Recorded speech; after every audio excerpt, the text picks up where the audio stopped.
There's this walk that I take. It's a walk I take often, and I want you to come along with me. I start out, and at this time of year, everything's muddy and everything's cold. And so as I'm putting on my puffer jacket and I'm putting on my gumboots, I'm kind of braced, waiting for that wind and rain to hit me as I open the door and cross the threshold. My shoulders are huddled up around my ears, and I'm feeling that foreboding sense of not wanting to go but needing to go, and I'm grappling with that as I kind of begrudgingly head out the door. I start to walk, and as I do, I notice that a little bit of the heaviness starts to subside. As I walk through the back paddock, my feet are falling really heavy on the earth, squelch, squelch. I push open the back paddock fence with a grunt because it's so muddy.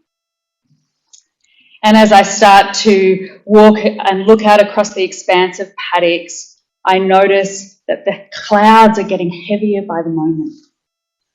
My dog is running ahead. She's panting. I can see her breath kind of coming out in front of her. And as I'm walking, I'm feeling that sense of just needing to go, but not quite knowing where. I can hear in the distance a kookaburra, but I don't know where it is. And as it starts to cackle, I hear another one join somewhere else. And for a moment, I stop ruminating and I look up, searching the gums and the ironbarks for where that noise has come from. And even though I don't find them, that momentary pause is enough to stop the rumination and take a little pause in that downward kind of spiral that I was feeling as I was walking. As I continue, I notice that the blackberries are getting thicker every winter as this land that was once grazed is beginning to rewild. The gorse bushes are heavy with rain, and as I move further along the gully, I start to hear the trickling of a creek. I continue down along the gully and I notice the fox den. There hasn't been a fox there for 2 years now, but still I look. I look for the scratchings, I look for the scats, I look for evidence of what was once there. I continue down along through the creek, my boots now muddy, but something is changing within me. Something is changing. I cross through the creek, and I come up the other side, and there's rabbits kind of going everywhere up along the hill.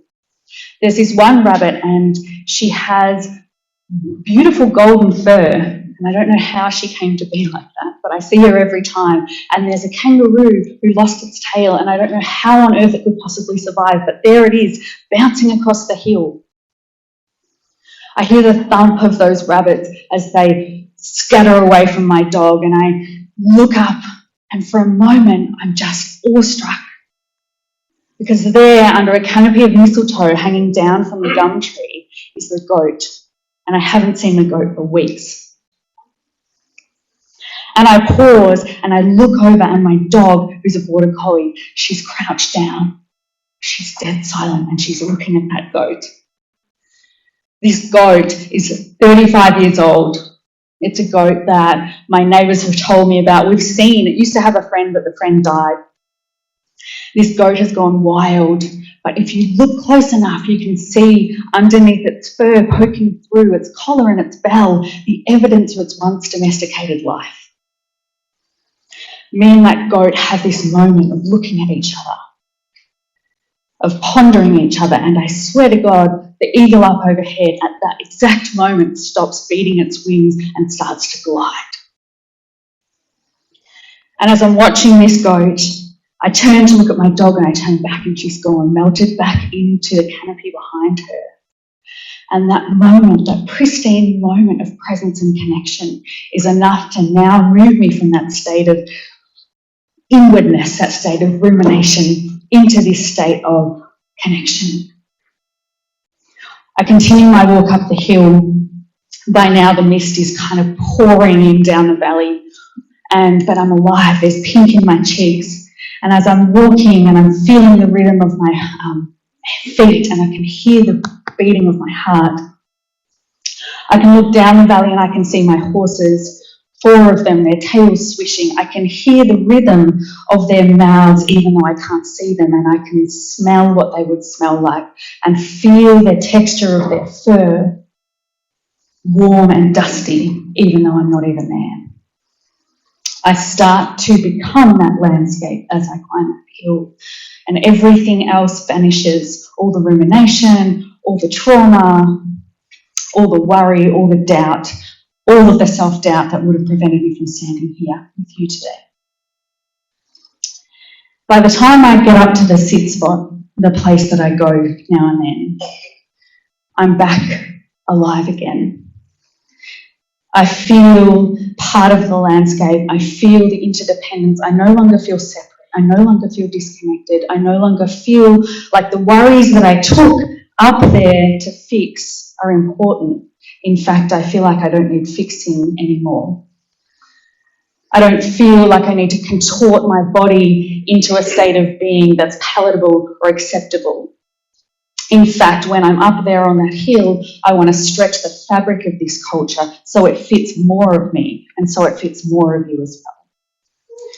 When I get up to that sit spot, I am back to life. I've come back to life. And that journey is something that I've always been obsessed with, always been fascinated with.